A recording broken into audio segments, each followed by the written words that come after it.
જય સીતારામ, જય માતાજી. સ્વાગત છે મારી રેસીપી વિડીયોમાં તમારું. આજ તો આપણે બનાવશું સોજીનો શીરો અને સૂકી ભાજી. આ શીરો અને તમે બટાકાની સૂકી ભાજી બે સાથે ખાશો તો ખાવામાં બહુ ટેસ્ટી અને બહુ મસ્ત લાગે છે. તો તમે મારી યુટ્યુબ ચેનલ ઉપર નવા આવ્યા હોય તો મારી ચેનલને હજી સુધી સબસ્ક્રાઈબર ના કરી હોય તો સબસ્ક્રાઈબર કરી દેજો. તે માટે આપણે પહેલાં બટાકાની સૂકી ભાજી બનાવી લઈશું. તે માટે મેં 300 ગ્રામ બટાકા બાફીને તૈયાર કરીને લઈ લીધા છે. આવી રીતે આપણે 300 ગ્રામ સારા બટાકા લઈ લઈશું બાફીને તૈયાર કરીને. હવે બટાકાને આપણે સોલી લઈશું. આપણે બધા બટાકાને આવી રીતે સોલીને લઈ લેવાના છે.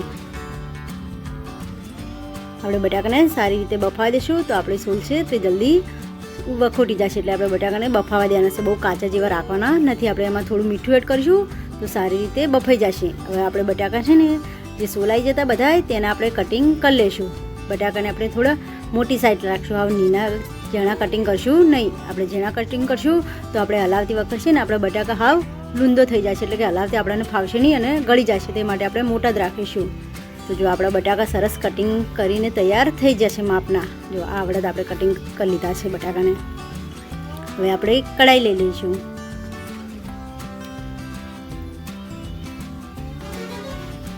કઢાઈની અંદર એક મેં મોટી ડોકલી તેલ એડ કરી છે. તેલને આપણે ગરમ થવા દઈશું. તો આપણે તેલ ગરમ થઈ જાય એમાં અડધી ચમચી રાઈ એડ કરીશું. રાઈને આપણે સારી રીતે ફૂટવા દઈશું. તેની અંદર આપણે અડધી ચમચી જીરું એડ કરીશું. જીરાને પણ આપણે સારી રીતે ફૂટવા દઈશું. અડધી ચમચી હિંગ એડ કરીશું. 100 થી 7 જેટલા મીઠા લીમડાના પાન એડ કરીશું. ચમચાની મદદ સારી રીતે મિક્સ કરી લેશું, એટલે કે હલાવી દઈશું.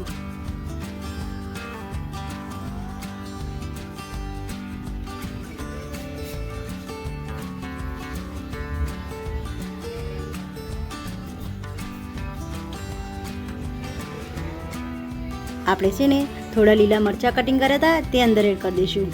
લીલા મરચાં કટિંગ કરવાથી આપણે સૂકી ભાજીનો ટેસ્ટ બહુ મસ્ત આવે છે અને ખાવામાં પણ બહુ ટેસ્ટી લાગે છે અને તીખાશ પણ સારી આવે છે. એની અંદર મરચાંની અંદરથી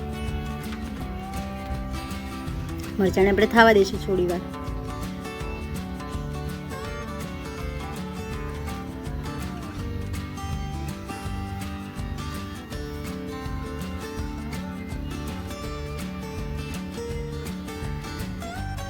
હવે મરચાં શેકાઈને તૈયાર થઈ જતા તેની અંદર જે આપણે બટાકા બાફેલા કટિંગ કરીને રાખ્યા હતા તે બધા અંદર એડ કરી દઈશું. તેને પણ આપણે સારી રીતે મિક્સ કરી લઈશું તેલની અંદર. આપણે આવી રીતે ધીમા ધીમા હાથે હલાવી જશું, એકદમ હલાવવાના નથી. જો આપણે એકદમ હલાવી જશું તો આપણા બટાકા છે તે હાવ વેરાઈ જશે. તે માટે આપણે ધીમે ધીમે આવી રીતે મિક્સ કરી જશું અને હલાવી જશું. ગેસને આપણે મીડિયમ સાઈડ રાખવાનો છે. ગેસને આપણે ફૂલ રાખીશું નહીં. જો આપણે ફૂલ રાખશું તો આપણા બટાકા છે તે નીચે ચોટશે. તે માટે આપણે ગેસને હંમેશા મીડિયમ રાખીશું. અને આપણે એમાં મસાલા એડ કરીશું. અડધી ચમચી હળદર, સ્વાદ મુજબ મીઠું,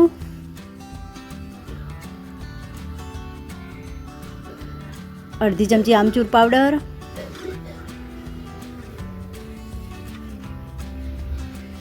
એક ચમચી કાશ્મીરી મરચું,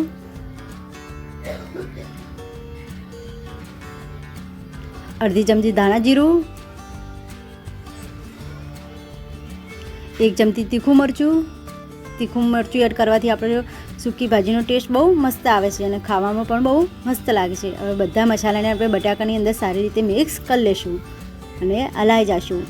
આપણે બટાકાને સારી રીતે મિક્સ કરીશું કે એની અંદર જે આપણો મસાલો છે તે બધો સારી રીતે લાગી જાય. એટલે આપણે આવી રીતે સારી રીતે મિક્સ કરી જઈશું અને ગેસને આપણે મીડિયમ સાઈડ જ રાખવાની છે.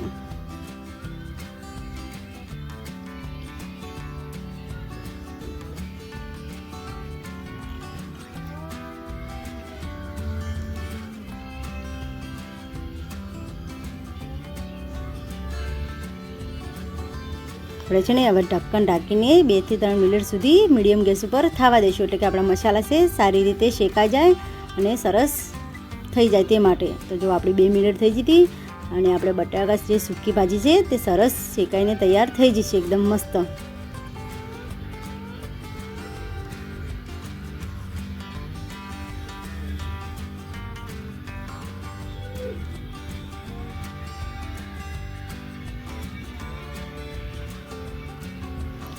તો આપણી સૂકી ભાજી બનીને તૈયાર થઈ. તેની ઉપર આપણે જે લીલા ધાણા કટિંગ કરેલા હતા તે બધા અંદર એડ કરી દઈશું અને ગેસને આપણે બંધ કરી દઈશું.